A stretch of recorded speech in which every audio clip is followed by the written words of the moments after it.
Hey there, what's happening? I'm Jamie. Welcome to the Everything 80s podcast and part one of this new mini-series called From Dial-Up to Satellites, the story of the very early internet. So in today's episode, we are looking a quick look at the actual development of the internet itself and Tim Berners-Lee, who is really the godfather of the internet. It's not Al Gore, as he would have you believe. Then we're going to look into the early days of the World Wide Web and specifically Netscape and how that brought the internet really to the world. So before we start, if you haven't already, make sure you subscribe wherever you find your podcasts. I should be there. Okay, here we go. So as I mentioned, the internet, as we know it, starts with Tim Berners-Lee, who is from England, around the Dorset area. He worked in computers a majority of his life, and one of his early jobs was creating software for printers and things like that. He had a huge promotion, I guess, or career advancement as he became an independent contractor for CERN, the multi-conglomerate scientific facility that spans a couple countries and has collaborations from all around the world. They have the Large Hadron Collider, if you've ever seen that, which spins the molecules around over the course of like 30 kilometers. And the fact that he got in there showed his insights and advancement into everything tech-related and specifically with computers. So that's based in Geneva. While he was there, this is December 1980. While he's there, he proposes this project based on this new concept called hypertext. And that is a way for computers to share files and send updates and information among researchers and how they can all be connected together. So he built a prototype system that he called Enquire, Enquire. So this is, very, very primitive days of what the internet would become. He would end up leaving CERN in late 1980, and then he went to work for another computer systems company. He'd just sort of do this menial work and run the technical side of the company for a few years. And this gave him more insights into computer networking and how you could actually connect computers together. So in 1984, he goes back to CERN, sort of like almost a consultant, if you will. So fast forward a few years into 1989. At this point, CERN has developed what we now know as the internet. More in that they were connecting computers together between different countries and cities and researchers just for a way for scientists to share information. And at that point, CERN was sort of the largest, I guess they call it like the internet node, sort of like the hub in all of Europe. So now that CERN has advanced this ability to connect computers together, Tim Berners-Lee remembers that hypertext idea he had, that now you could send they would call links, and you could connect research together quicker. You wouldn't have to send bigger files. You could send a link, and someone could click on that and go to another page. They could access whatever you wanted. I mean, everything was text-based. There was no video or giant files like that. So basically, everything to do with the internet comes down to this hypertext idea. And he presented the idea and even gave it the name, the World Wide Web, early on. And it was as simple, without having to go too much into the technical aspects, it was as simple as connecting it to a domain name system, the ability to connect these hypertext links. That's basically all the internet was. Most of the technology was already there. Everything was in place. He just had to sort of connect it together, like the computers, the network, the hypertext. That it was all, I don't want to say simple, but was right in front of them the whole time, and he just connected all the dots. Realizing this, He puts together a proposal in March 1989 and then distributes it among the, scientists and managers around CERN. And basically this was the straight proposal for the internet. And they, not surprisingly with any new forms of technology, they were like, oh, it's interesting. It's kind of a vague idea. It could be exciting and, that sort of thing. But as I mentioned, there was also this proposal, and that meant he had to put this thing together and, demonstrate what was possible with this hypertext transfer protocol, he called it, or HTTP. This was the birth of the internet. And Tim Berners-Lee published the very first website, which was used to describe what the project was about, just to sort of give people information, because it was, even some of these scientists and computer people couldn't necessarily wrap their heads around what he was trying to do, like connecting all these things and being able to send links and directing people to other like web pages. The idea of a web page didn't make any sense, but this is 20th of December, 1990, and it was technically the very first website launched. It was info.cern.ch that was running on one of the next computers at CERN, which would have a big role with Apple and Steve Jobs later in the future. But that very first webpage, the address was http://info.cern.ch/hypertext/www/theproject.html. This whole website was explaining what the web was. He had come up with a few different ideas for like what to call this thing, where everything would be connected together and you could, connect with each other and send these things and whatnot. And they went through different names, and eventually it was that idea of just a web, that everything was connected. So on that very first website, it's unfortunately not available. There's no screenshots. There's no original copy of it. We can't really see whatever happened with this thing. But what it did was it told people what the browser was and how you could use it and how you could set up a web server. It also taught you how to get started with your own website and what this could potentially grow into. And like I said, this was, even for people within the industry, was seen as just, again, sort of a novelty niche idea. So the early days of the internet, again, now it is established as the World Wide Web, is purely for scientists and research and sharing information and things like that. So this is all good, but without a good infrastructure and a way to navigate it, it really wasn't anything to write home about. There wasn't, there was a lot of information out there, but how did you kind of put it all together? And how did you really connect with other people? Or how did you connect with these web pages and things like that? And that brings us more into the Netscape world and the idea of the very first internet browser. And what's important about this is Netscape is not only bringing the World Wide Web to the world, it's also the origin story for really every modern tech company. Every tech, internet-based, any startup, any big Silicon Valley, whatever you've heard of or seen, these giant billion-dollar companies, they can all trace their roots back to Netscape. And just with this sort of simple trajectory, like when we talk about Silicon Valley and billion-dollar valuations, usually it goes like this. You form a startup, you get venture capital backing, you release a product, it grows like wildfire, you become darlings of the tech world, you gain millions of users, you go public, you become a billionaire. And we've heard that story a million times. We've seen that blueprint for every big successful company, from Amazon to Facebook, all of those.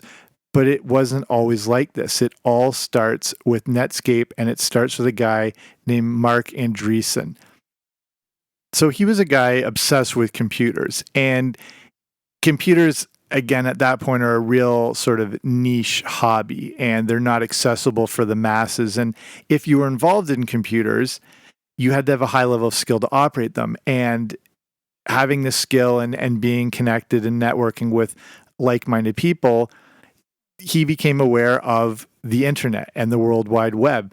And they were using it because he worked in the industry, and that was the way that, again, information was being shared now, specifically because his passion took him to the National Center for Supercomputing Applications, or the NCSA, in Chicago. So this is 1992, and Tim Berners-Lee has just basically put out the internet in 1990. So very, very early days.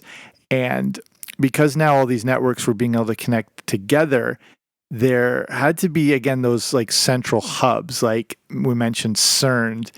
CERN was one of the big European hubs.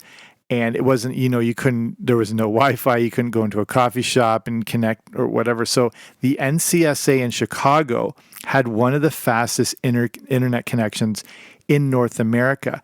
So if you wanted to work in computers, in science, connect with these communities, connect with these scientists, these researchers, and the programmers, you had to go work for the NCSA, because that was the only way to have enough computing power and enough internet power to be able to network that way.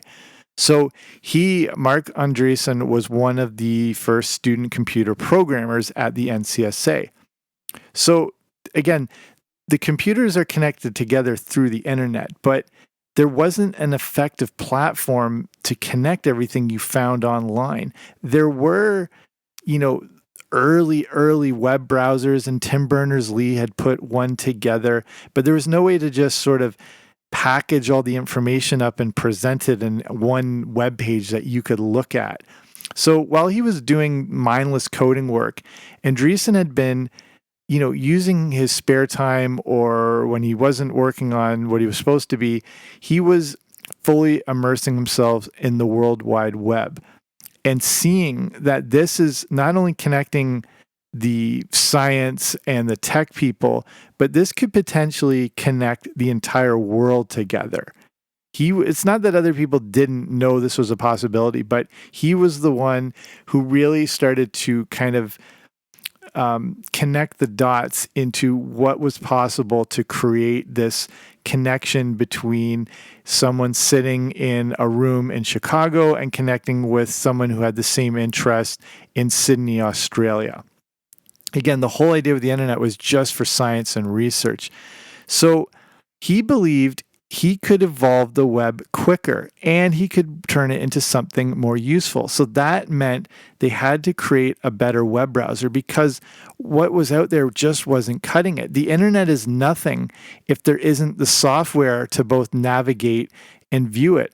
All those hypertext links and all those web pages and the ability to create a web page that Tim Berners-Lee had, developed and instructed people on, it didn't really mean that much if people couldn't easily access it or view it in one place. If it was spread over multiple pages and multiple websites, there was nothing making it connect together seamlessly.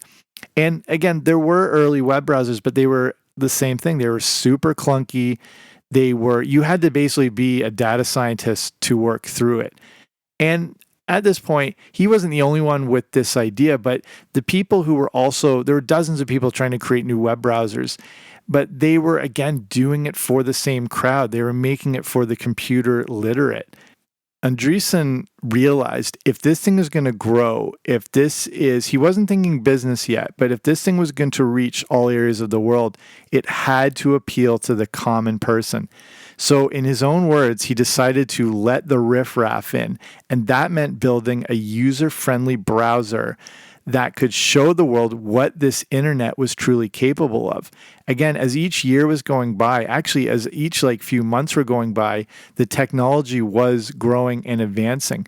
Now there was the possibility that you could have images and graphics and videos and news and real-time updates. So the browser had to have all that put together so you could see everything that made the internet so great that no one knew about.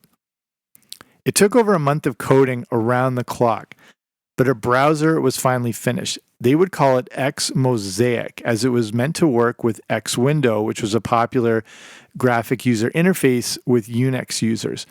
This new browser was officially launched on Saturday, January 23rd, 1993. Again, not the world's first web browser, but miles better than anything else out there. This was the first of its kind. And besides Andreessen, it was built by just a small little team in a basement in that computer networking hub in Chicago. And this thing caught on really quickly. Within 18 months, their new browser was the hottest thing on the World Wide Web. Again, there were very few websites when they started, but now, since the internet was easier to access, tens of thousands of new sites were being created all the time. Mosaic was how many people first saw the World Wide Web. Some say that their browser really helped to make the web. Again, unless you can see it and access it, it almost doesn't really exist. Mosaic was a software that had to be installed in your computer. So there was a little bit of a barrier to entry. A lot of people still, didn't have a PC in their home, or if they did, they weren't really sure how to navigate it besides using it for games or whatnot. But it was still working. In the first 18 months, 3 million users installed Mosaic. This is really astonishing when you realize how few people were actually on the web in those days. It was free to install, but a license fee would be charged to businesses and corporations. By the end of 1994, Mosaic was adding 600,000 new users each month. Again, the web wasn't just for computer nerds. You could search for anything that interests you, and you could now, again, connect with like-minded people from around the world. It took a little while for people to get that in their head. Up to that point, the internet and the web were two separate things. Now they were pretty much one and the same. There was one issue, though. Andreessen and his team were still technically working for the NCSA, and they didn't see this browser as all that important. To them, it was just a research project.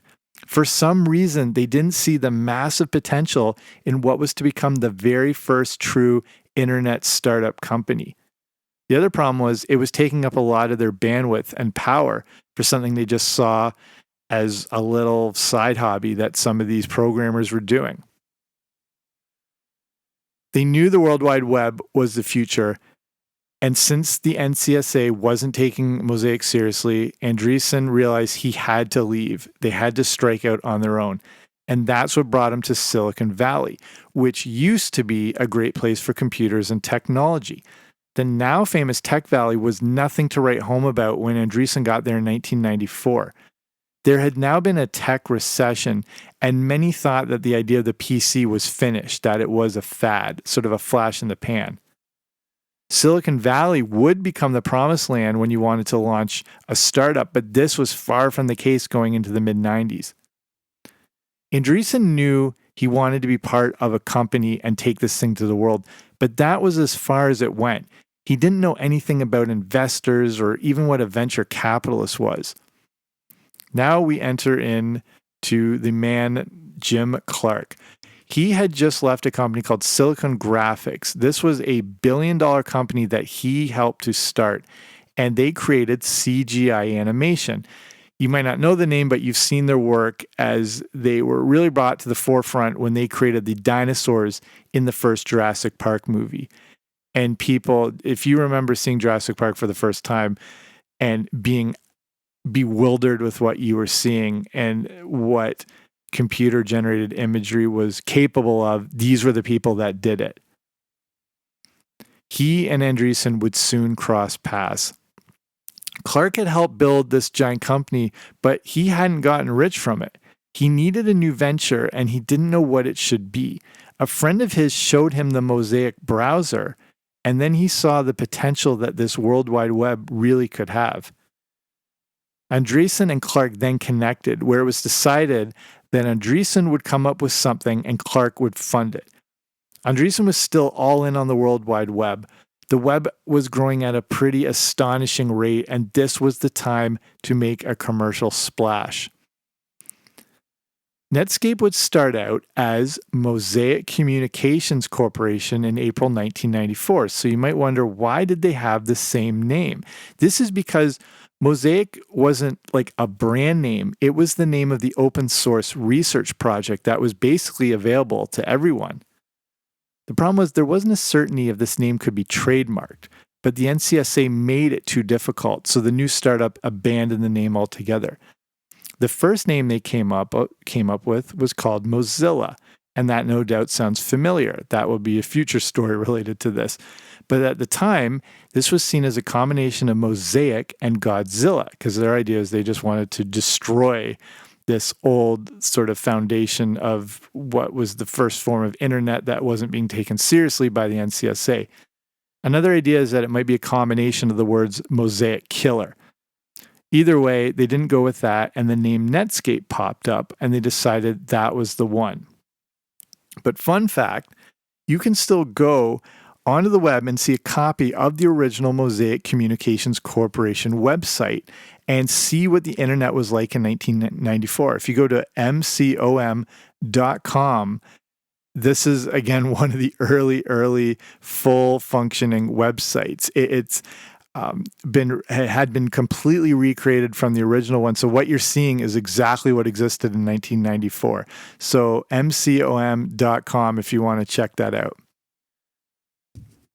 So now a team was put together from different parts of the country that would all descend on Silicon Valley. Again, this has been standard practice today, but back then, this group was the very first one to do it, where everyone left from their parts of the country and came to Silicon Valley to create a new team.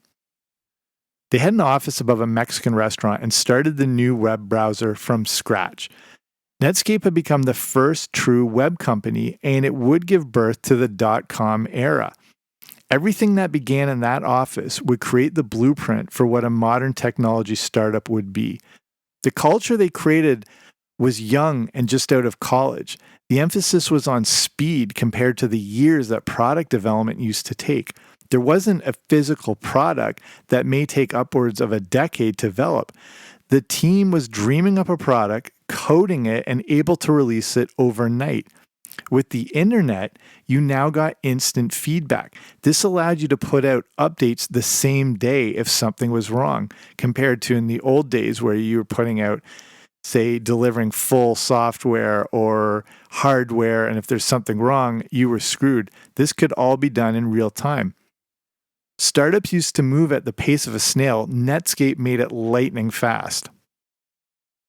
So let's look at now the massive success of Netscape and the continued growth of that new startup culture that they created. The Netscape team created their own schedule that had them working around the clock. Programmers would work 40 straight hours, then try to nap under their desks. They worked 24/7 because that's all they knew coming from college. In the coming years, new Silicon Valley startups would follow this model. Why would they do that? It's because they were reading about this new company and how they were operating. Andreessen would end up on the cover of Fortune magazine. And as the company grew and developed and was innovating, journalists, publishers were all recording everything that was going on. And even some members of the team were using the very first blogs ever seen on the internet. So everyone was seeing, oh, this is how you make a technology company work. They saw that the Netscape programmers slept a few hours in their office, programmed for 20 straight, then went home and slept for up to 15 hours before repeating the cycle. The new company was getting so much publicity that it was inadvertently influencing the future of the Valley. Netscape had also created an extremely informal environment that had things like foosball and air hockey. It was like college because these guys were coming straight out of that environment. Any downtime they had was spent playing the video game Doom and things that you've seen other companies replicate. This frat house dynamic would be copied countless amount of times by other startups. When Netscape was released, there was another groundbreaking feature. It would be free. A pro version or versions for business would cost money. When Netscape Navigator launched in October 1994, it caught on like wildfire. In just a few months, 55% of web surfers used it. They were soon making $12 million a quarter. By the end of 1995, they made $45 million. An IPO soon followed, and this was another feature that makes Netscape the true originator of the startup. They were less than 18 months old when they launched their IPO. They didn't even have significant profits, just the prospect of profits to come. The hype over the Netscape IPO made Silicon Valley hot again. When the IPO launched, everyone at Netscape became millionaires overnight, and Jim Clark was a billionaire. In the past, for a company to go public, they would have to show years and years worth of profits. And they would have to be able to keep and sustain those and, guarantee to the investors that they were going to continue for years. For most startups, they wouldn't even think about launching an IPO for at least 5, maybe 10 years after. That's how it was always done. Netscape came in and just turned the entire industry on its head. They didn't even have to guarantee profits because this internet thing was so brand new that everyone was afraid of missing the boat. And the rate of growth and the amount of users coming on a daily basis was absolutely astonishing. And this thing was proven to grow, even though the money wasn't there yet. The future showed that it would be. For further proof how Netscape completely changed the financial world and the tech world, when they went public in 1995, there were around 1,000 business plan proposals that were being presented to venture capitalist firm Draper Fisher Jurvetson. By 1999, there were more than 12,000. Netscape had started the dot-com era without even realizing it, and the frenzy that would result in the entire dot-com bubble. That's a whole other story for later on. In 1998, 139 new venture capitalist firms sprung up with over $17 billion ready to invest. Everyone wanted a piece of the internet. We all know about the oversaturation and the crash that would follow, but the story of Netscape is a look back at all the pieces that were put together that are still followed by startups today. And the reason, honestly, that we're able to have this conversation right now and that my voice is able to travel around the world and you can access it. So I'm going to finish it there, and that's going to lead into part 2, which is how now with these browsers and the internet, how did it get into everybody's home? And that's going to do with the incredible rise of America Online, or AOL. So that will be the next episode. So thank you for listening. Hope you enjoyed this one. If you've made it this far, maybe you want to go a little further. And I just wanted to mention about the platform I use that helps support podcasts like this and smaller mini series and specialty shows and stuff like that. It's called patreon.com.